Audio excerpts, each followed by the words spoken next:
Good day, everyone. Welcome to our very first lesson in physical science. I will be your teacher for this subject.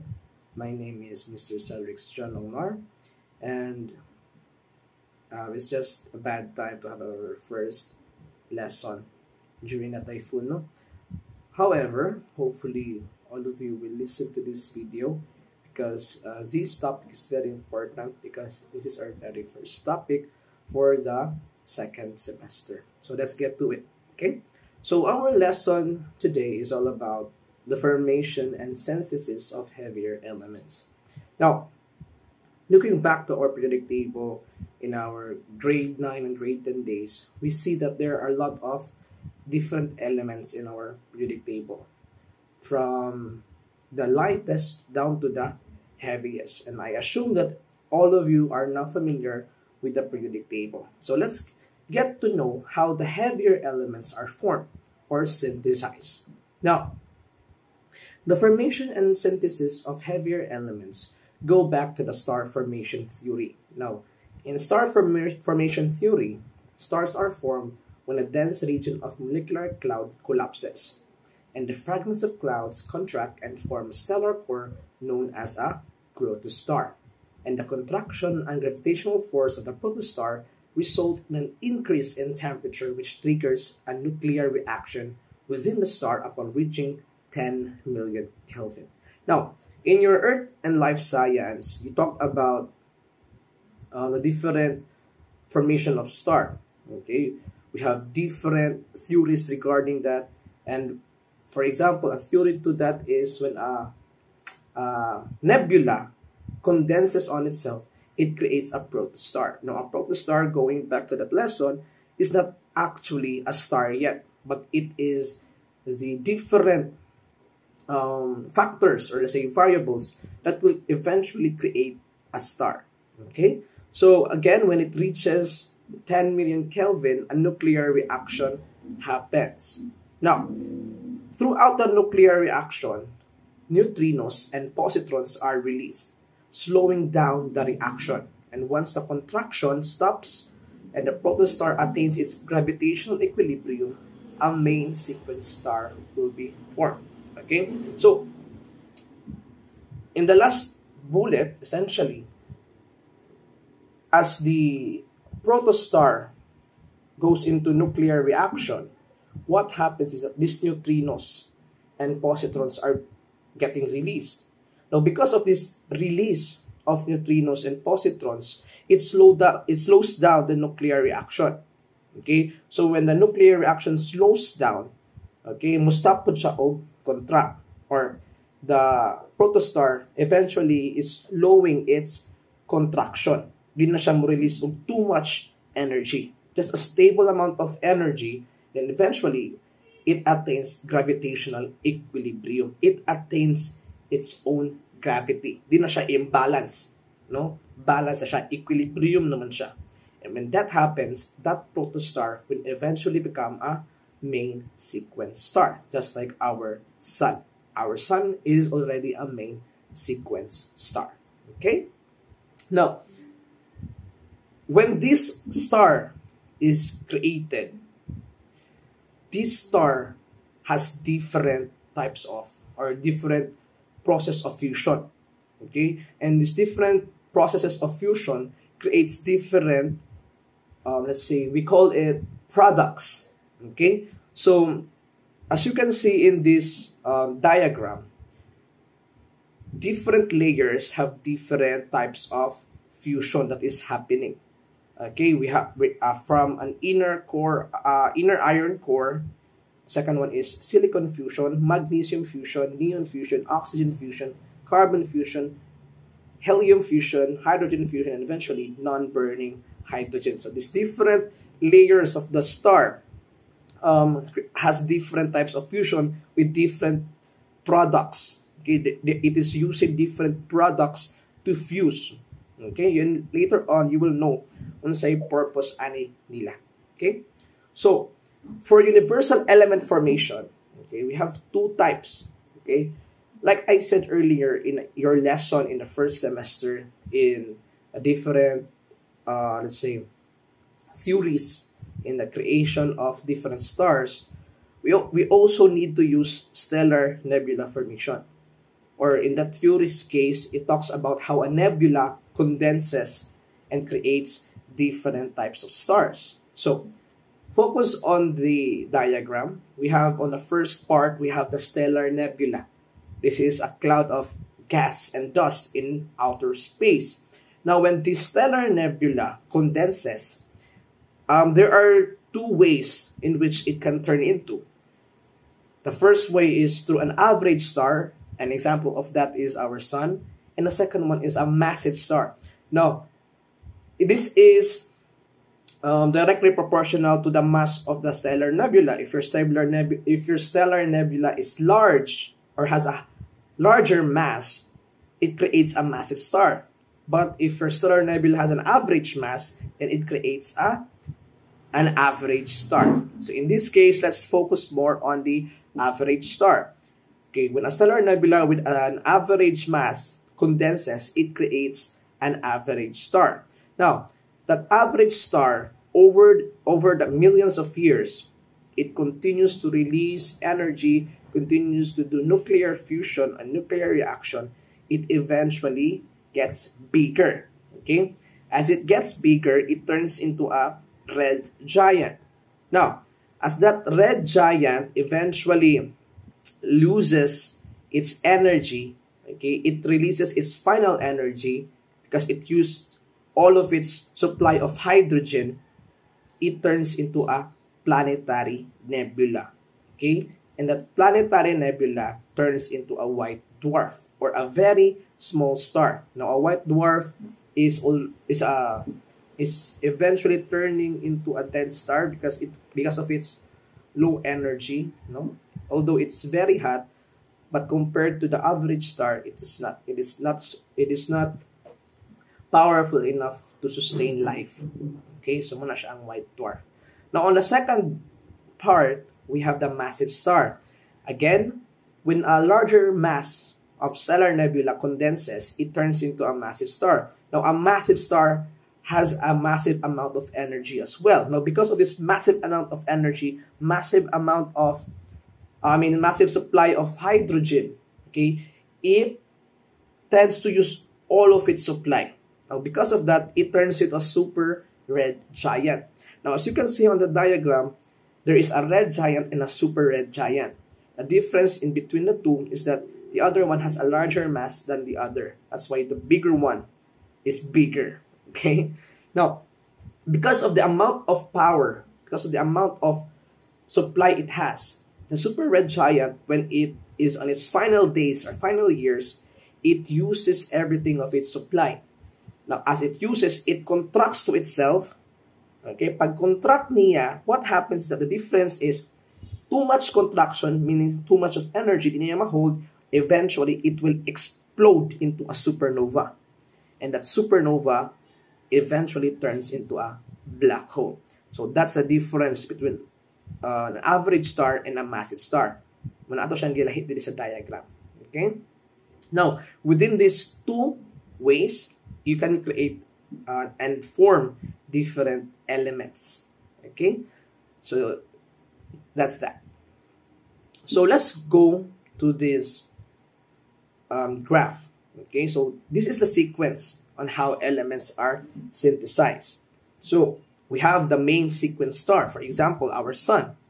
Now, our sun, as you have learned, has different elements when it is formed through reaction or nuclear reaction and nuclear fusion. The very first elements that are formed are the lightest element in our periodic table of elements. We have hydrogen and helium. Now, these two elements are part of what we call primordial elements. When you say primordial, meaning these are the very first elements that are formed through nuclear reaction and nuclear fusion. Now, when hydrogen and helium is added together with gravitational force, the burning of the primordial elements happens.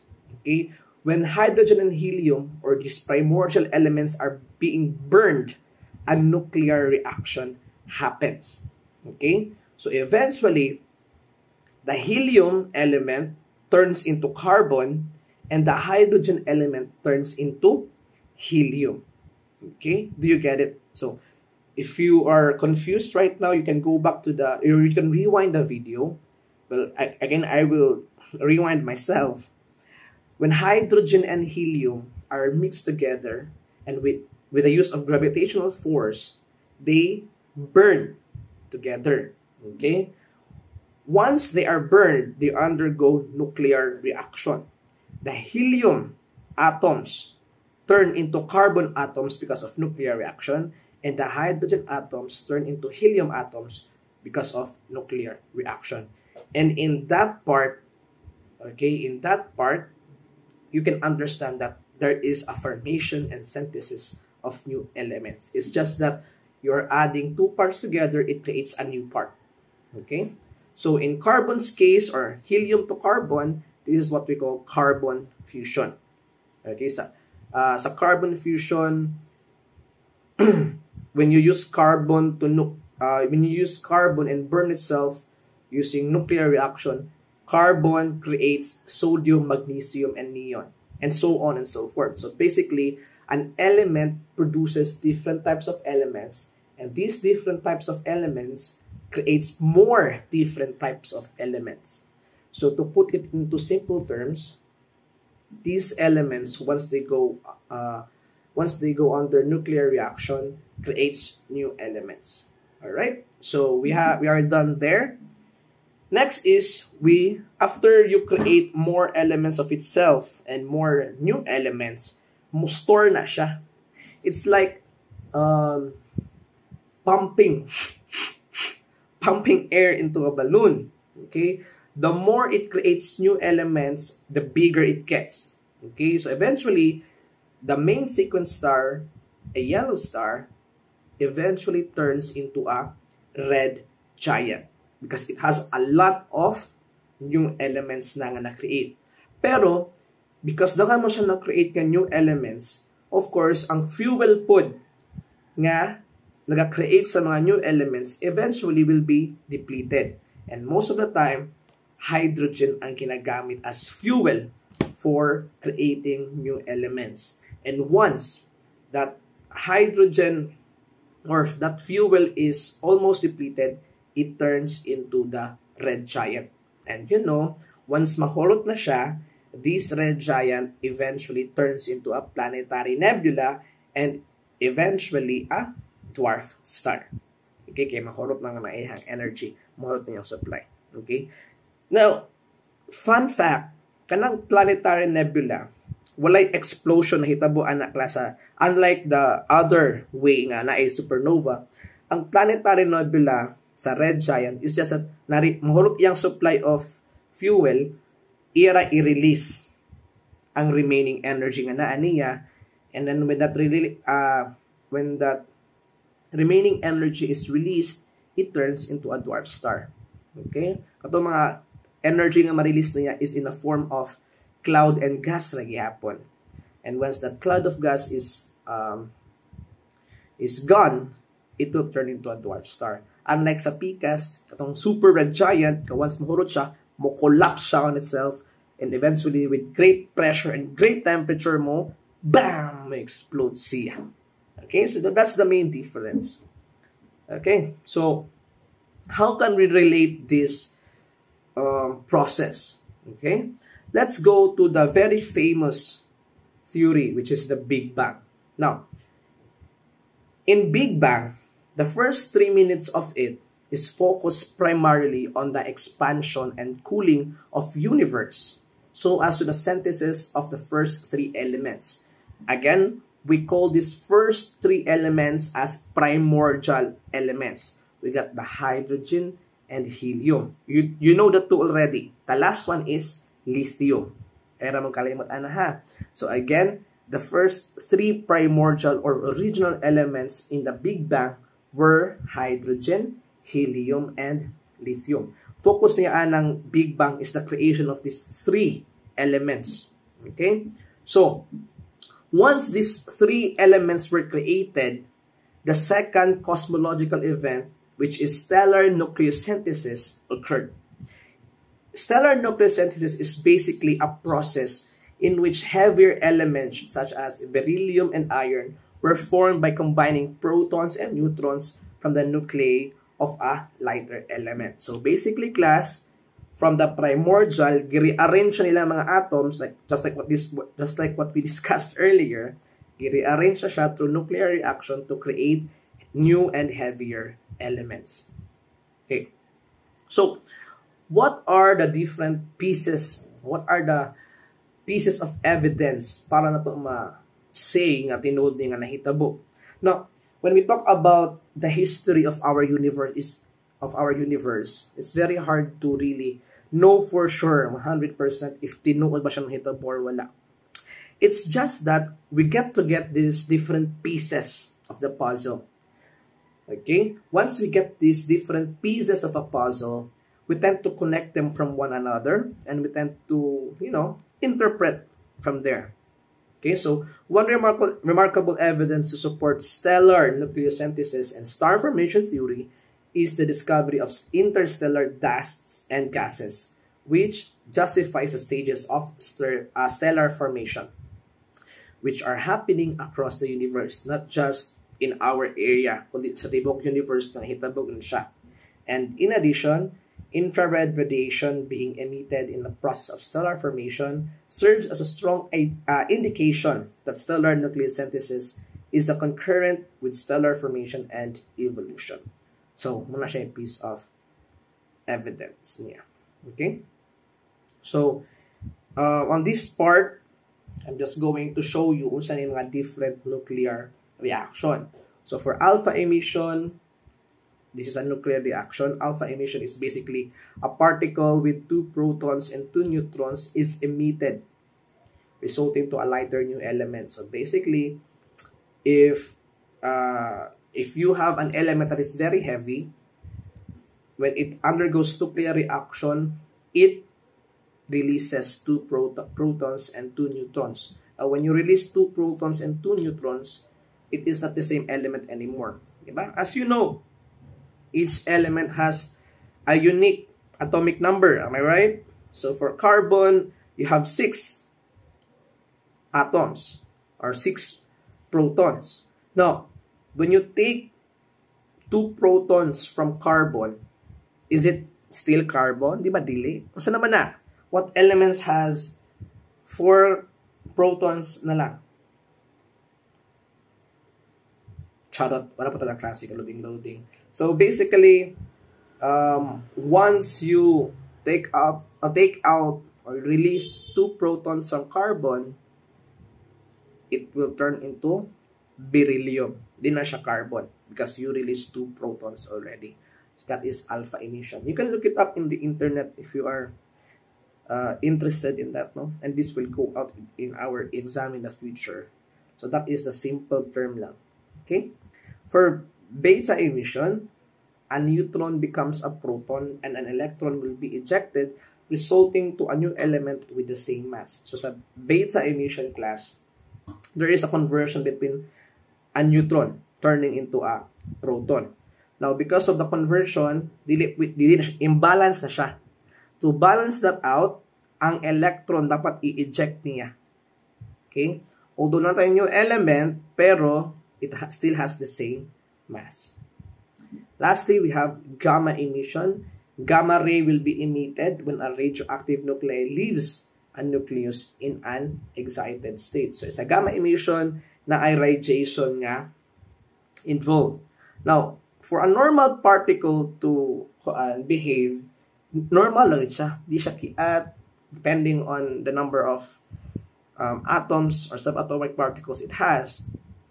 A normal atom behaves normally. Okay? It is stable, dili siya random. Okay? However, when you introduce radiation, okay, to a nuclide, it becomes fast. Okay? It becomes excited. Now, because of its excitement, what happens is that mo gawas siya. Because the structure cannot hold it much longer. Okay? Kiat mo kaya siya. And sige siya kiyat ma-unstable ang atom. So, it needs to leave due to its excitement stage. So, that is gamma emission. Okay, so that's it. Just to follow up with the keywords, okay, you have heard of neutrinos. Neutrinos is an elementary particle that interacts via the weak interaction in gravity. Positrons, or what we call the antiparticle of an electron. It has all the properties of an electron except for the polarity of electrical charge. Ang electron, as you know, is negative, pero ang positrons is positive.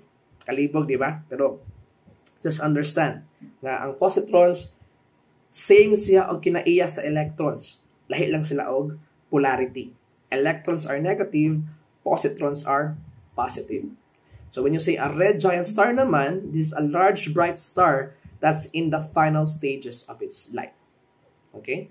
That has the final stages of its kinabuhi. And the white dwarf star is a very dense, hot, and tiny star that forms when a star runs out of nuclear fuel. Okay, so that's it for our first lesson. Unfortunately, our first lesson is through asynchronous class. If it were me, I would love to have our first class face-to-face so that I may be able to really answer questions on time. Pero I understand the circumstance that all of you have different homes in different places, so it's difficult man po to have synchronous online classes because some parts of Negros Oriental have